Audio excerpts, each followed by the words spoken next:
আজকের আকাশটা কিন্তু দেখতে দারুণ লাগছে বলো, কি সুন্দর। আর এখন কিন্তু অনেকটাই বেলা হয়েছে, দেখো কি রৌদ্র উঠেছে। তো বন্ধুরা, আজকে ব্লগটা আমি এখন থেকে শুরু করছি। এখন কয়টা বাজে বলতে পারছি না, যেহেতু আমি ভয়েসটা পরে দিচ্ছি। আর আজকে আমাদের এই গাছটাতে দেখো ফুল ফুটেছে, কিন্তু একটা ফুল ফুটেছে, কালকে আবার ফুটেছিল, অনেক কটা ফুটেছিল ওই দিকের গাছ টপটাতে।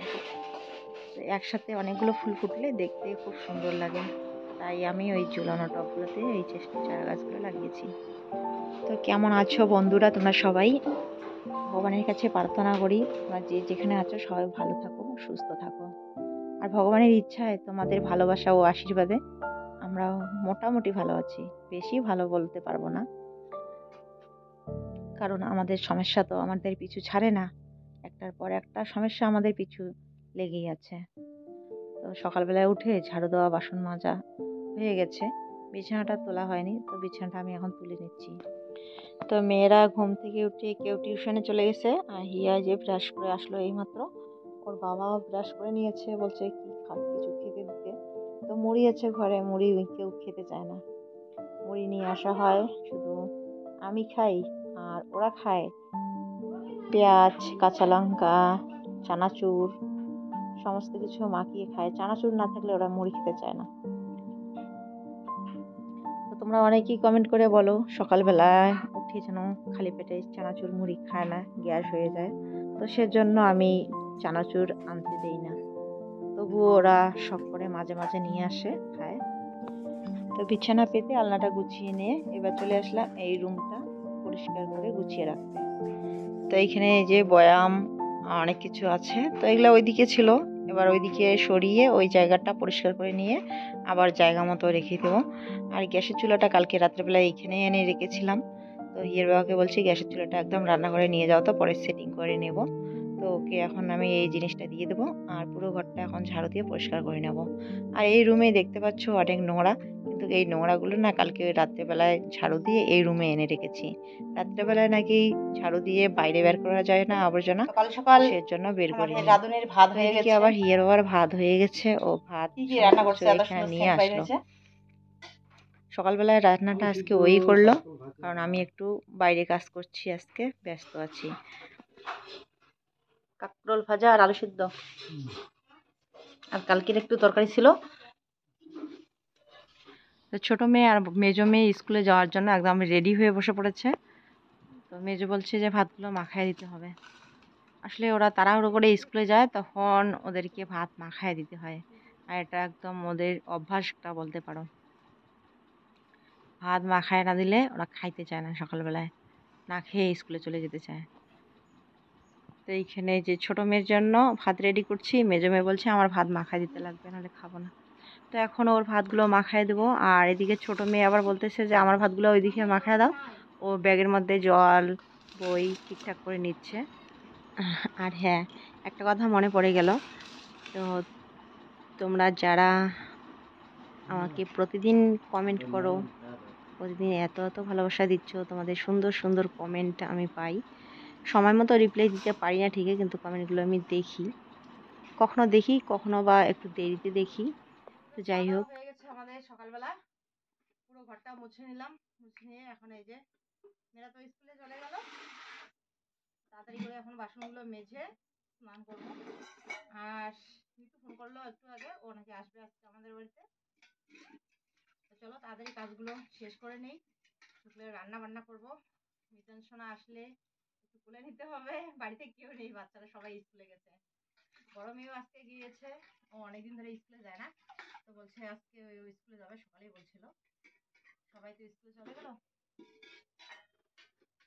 কখন আসবে সেটা বলেনি, শুধু বললো যে আজকে আসবে।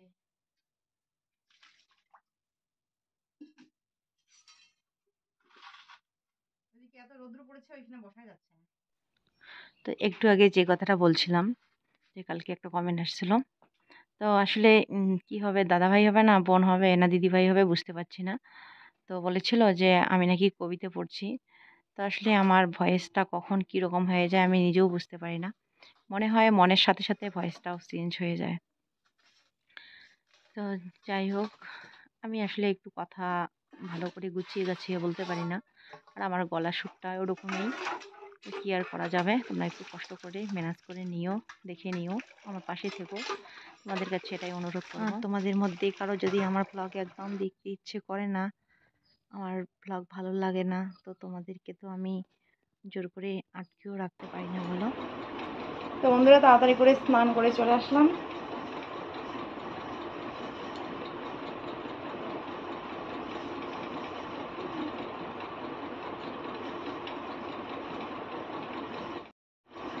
তো সমস্ত কিছু কাজ আমার হয়ে গেছে প্রায়, এখন শুধু দুপুরবেলা রান্নাটা করার বাকি আছে। আর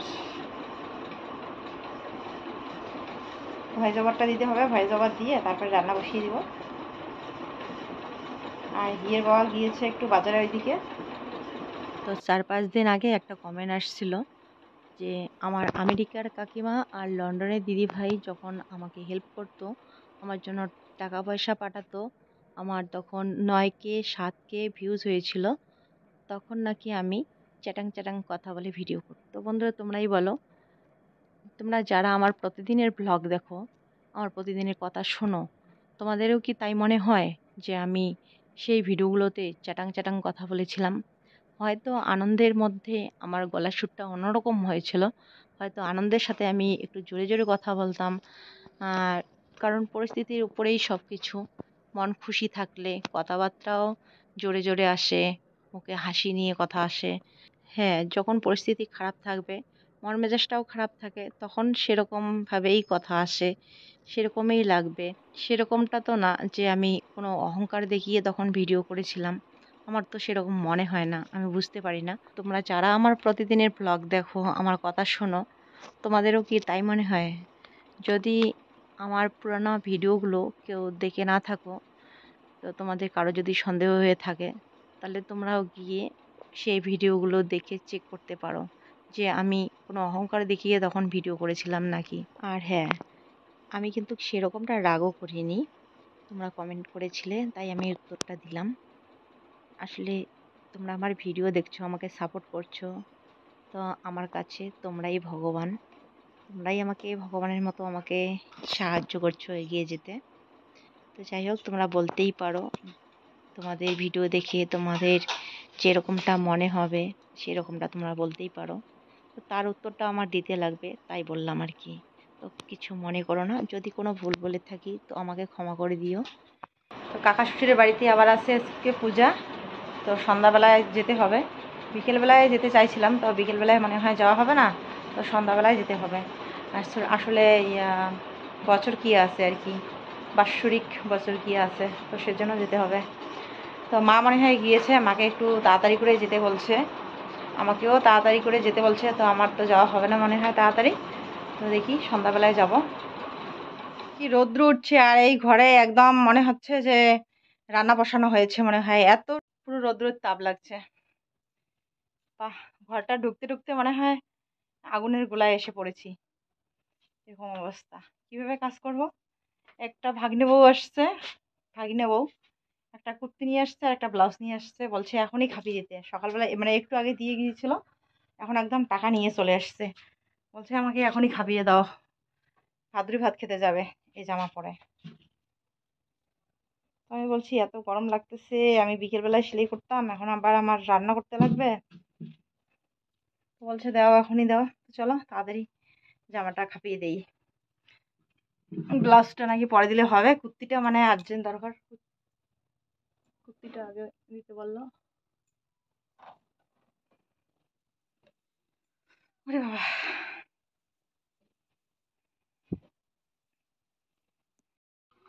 ইস কি রৌদ্র উঠছে বাবা।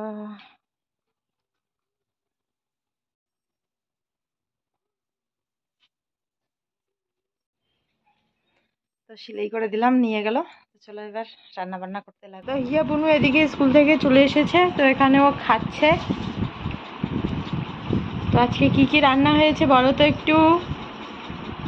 মাছ ভাজা, বেগুন, আলু, কোয়াশ দিয়ে ঘন্ট। কিরকম হয়েছে ঘন্টটা? হয়েছে।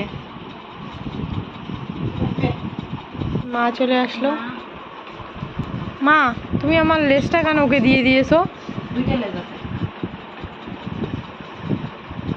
বললে হ্যাঁ মাছের লেস। এই যা, এই যে। তো আজকে শর্টকাট রান্না করলাম। বেশি মা কিছু নেই। ওটাতে না ইসে দিতে পারতা, সোয়াবিন আর এখন ঘন্টাটাতে। মনে পড়লো আমার যে সবাই দিলে ভালো লাগতো। আগে মনে ছিল না, তারপর খবর সবাই দিলে। তো আজকে শর্টকাট রান্না করেছি।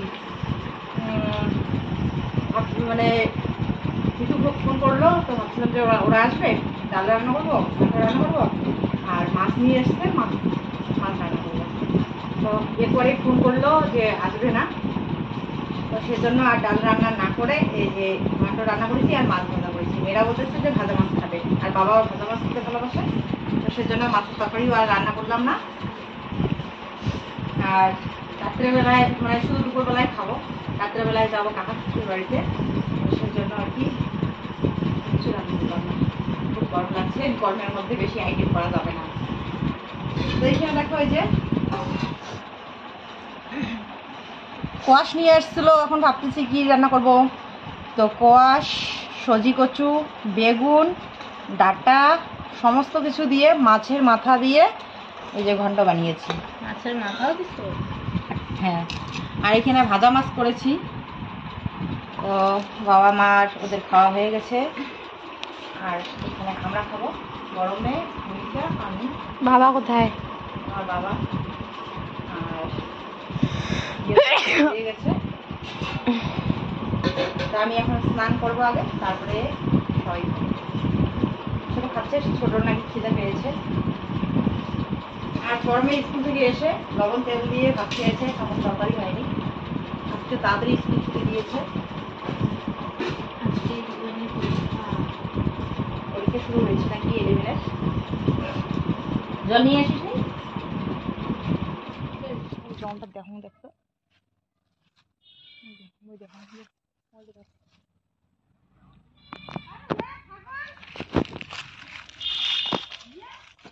হুম না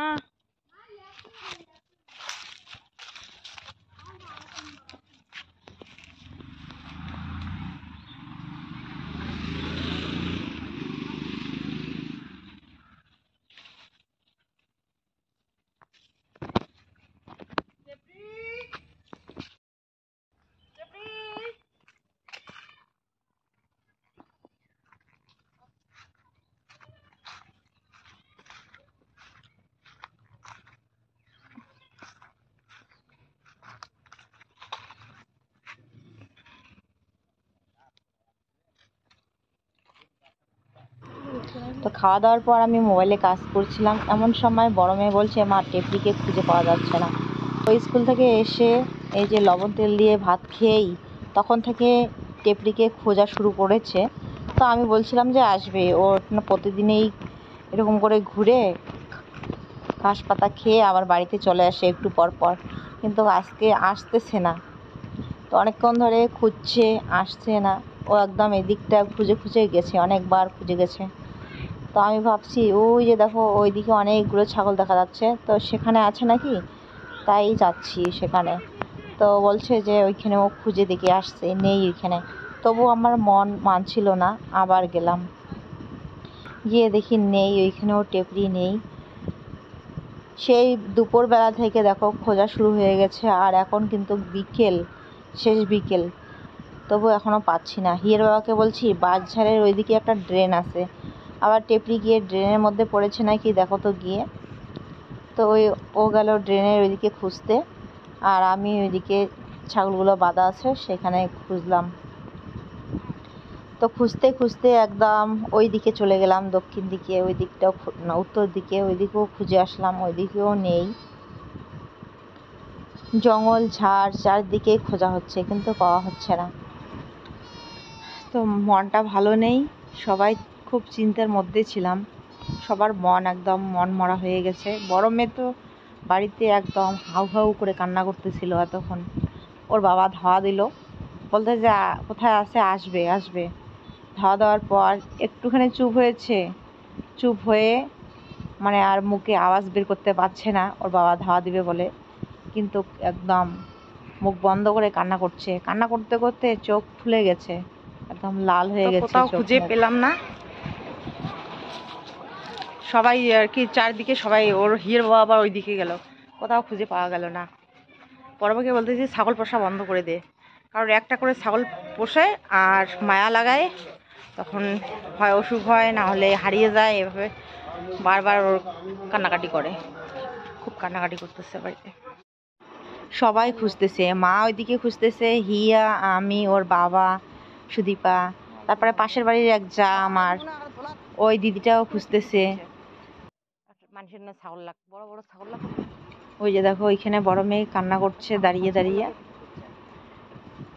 খুঁজতে খুঁজতে হয়রানি হয়ে গেছে, এখন বাড়িতে এসে কান্না করছে।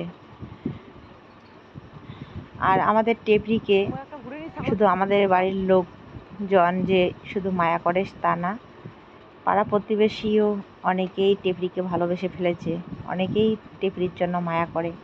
কেউ যেমন রাগে পা ভেঙে দেয়, আবার কেউ টেপরিকে অনেক ভালোবাসে, কারণ টেপরিকে টেপরি বলে ডাক দিলে টেপরি যেখানে থাক ছুটে আসে, যেই ডাকে তার কাছেই চলে যায়। আর এইদিকে দেখো এখন বাড়িতে এসেও কান্না করছে, কান্না করতে করতে জামা ভিজিয়ে ফেলতেছে।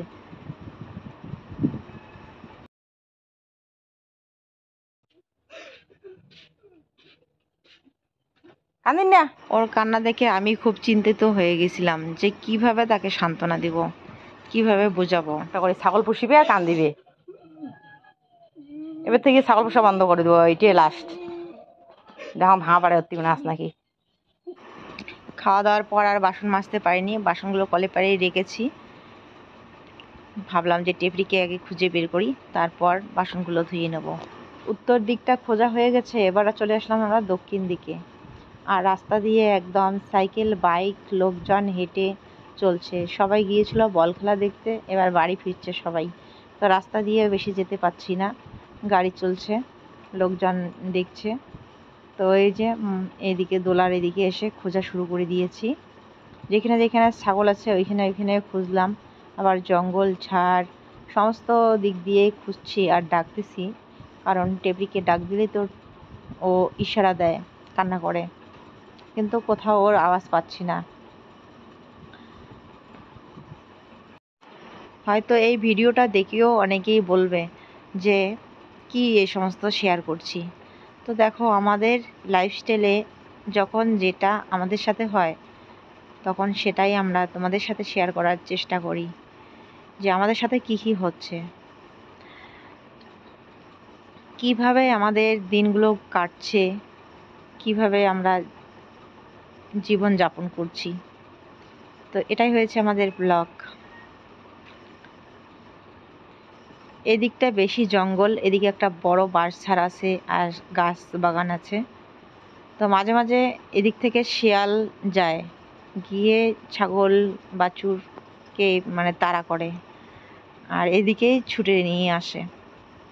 এই যে বিজি, এই যে জঙ্গলটার মধ্যেই বিজি থাকে, এদিক থেকে বিজিগুলো যায় গিয়ে আমাদের মুরগি, কবিতর এগুলা নিয়ে এই জঙ্গলটার মধ্যেই ছুটে আসে। তো সেজন্য এই জঙ্গলটার এদিকে এসেই আমরা খোঁজাখুঁজি শুরু করে দিয়েছি। তো খুঁজতে খুঁজতে এবার এক অন্য দিকে চলে আসলাম। এদিকে ছাগল বাঁধা আছে যেখানে যেখানে, এদিকে যদি চলে আসে ছাগলের সাথে, সেজন্য এসে খুঁজতেছি, কিন্তু পেলাম না। এরকমভাবে খুঁজতে খুঁজতে সন্ধ্যায় হয়ে গেল। হিয়ের বাবা বলছিল যে জলছিটা মায়ের বাড়িতে গিয়ে দেখি, তো ওই দিক থেকে ঘুরে চলে আসলাম বাড়িতে। এবার বলতেছি যে কাকা শ্বশুরের বাড়ির ওইদিকে গিয়ে খুঁজবো। আমি আবার বিলের ওইদিকে যাচ্ছিলাম, তারপর হঠাৎ করে আমার পাশের বাড়ির যে যা যে এতক্ষণ খুঁজছিল ছাগলটা, ওরই চোখে পড়েছে। ওই দিদিটা বলছিল যে এইদিকে আছে, এইদিকে আছে। পরে ওই দিদিদের বাড়ির পিছন দিকে একটা বড় জঙ্গল ছিল, সেই জঙ্গলটার ওইদিকে আমি একবার গিয়েছিলাম। তো ওই দিক থেকে এক বোন বের হয়ে বলল যে এইদিকে খুঁজে গেছে, ওই দিদিটা নাকি খুঁজে আসছিল, তারপরে আর ওইদিকে যায়নি। তো এবার ওই দিদিটা আবার ওই দিকেই গিয়ে এইমাত্র পেয়েছে। টেপরি ওইখানে একদম জঙ্গলের সাথে আটকে গিয়েছিল। লম্বা লম্বা যে জঙ্গল, মানে লতানো যে গাছগুলো হয়, তো লতানো গাছ তার পায়ের মধ্যে পেঁচিয়ে গিয়েছিল, সেজন্য সে আসতে পারছিল না। তারপর দিদির চোখে কিভাবে পড়েছে জানি না, সন্ধ্যা হয়ে গেছিল তখন। সন্ধ্যার সময় দিদি বলল যে এইখানে আছে। তারপর আমার মেয়ে, আমি, ওর ঠাম্মা গিয়ে ছাগলটাকে ওই দিক থেকে নিয়ে আসলাম। মেয়ে কোলে করে নিয়ে এসে এই যে ছাগলটাকে এইখানে বেঁধে রাখলো। এখন এসে আমি ছাগলটার সাথে কথা বলছিলাম যে তোর জন্য আজকে আমার বড় মেয়ে কত কান্না করছে। আমি ভাবছিলাম কি করে আমার বড় মেয়েকে আমি সামলাবো এখন। তো যাই হোক, ভগবানের ইচ্ছায় টেপরিকে পাওয়া হয়েছে, অনেকটা শান্তি পেলাম। তো এবার আসছি আমি কীর্তন বাড়িতে, কাকা শ্বশুরের বাড়িতে। আসার কথা ছিল বিকেলবেলা, কিন্তু টেপরিকে খুঁজতে খুঁজতে সন্ধ্যা হয়ে গেছে, তো রাত্রের বেলায় আসলাম। তো এদিকে চা বানাচ্ছি আর এদিকে আর এক দিদি রান্না করছে। এখানে ঘন্ট হয়ে গেছে আর এখন খিচুড়ি প্রসাদ রান্না করছে। তো দিদিকে আমি একটু হেল্প করছি। তো এখন চাটা বানিয়ে দিয়ে দেবো। তো কীর্তন শুরু হয়ে গেছে, আমি তো রান্নাঘরেই ব্যস্ত ছিলাম, ভালো করে তোমাদের সাথে শেয়ার করা হয়নি কোনো। তো মেজো মেয়ে আর ছোটো মেয়ে পরে আসছিল, আর বড় মেয়ে ওর বাবা ওর ঠাকুরদাদা বাড়িতে আছে। ওর বাবাকে বললাম যে কোথাও যেও না, বড় মেয়ে বাড়িতে একাই আছে, পরে বড় মেয়েকে যেন নিয়ে এখানে আসে, তাই বলে আমি এইখানে চলে আসছি। তো দেখো এই যে এদিকে কীর্তন হচ্ছে এখন। তো এখন কীর্তন শেষ হয়ে গেছে, এদিকে প্রসাদ দেওয়া হবে, তো সবাইকে বসিয়ে দেওয়া হয়েছে। তো এখান থেকে আমার বাড়ি যেতে অনেক রাত্রি হয়ে গেছিলো, 12টা পর্যন্ত আমি এইখানেই ছিলাম। তো এবার প্রথমবার বসানো হয়েছে, এরপর আবার বসেছিল। তো সবার একে একে এভাবে প্রসাদ নেওয়া হয়ে গেছিলো। তারপর আমরা প্রসাদ খেয়ে বাড়িতে গিয়েছিলাম। তো একদম শরীর ভিজে স্নান করা হয়ে গেছিলো, তাই রাত 12:30 1টা হবে, ওই সময় আবার স্নান করেছি। স্নান করে একটুখানি মোবাইলে ভিডিওটা শুধু সেট করে ঘুমিয়ে পড়েছিলাম। তো চলো বন্ধুরা, আজকের ব্লগটা আমি এখানেই শেষ করছি। যদি ভালো থাকি, আগামীকাল দেখা হবে আবার নতুন ব্লগে। ততক্ষণে সবাই ভালো থেকো।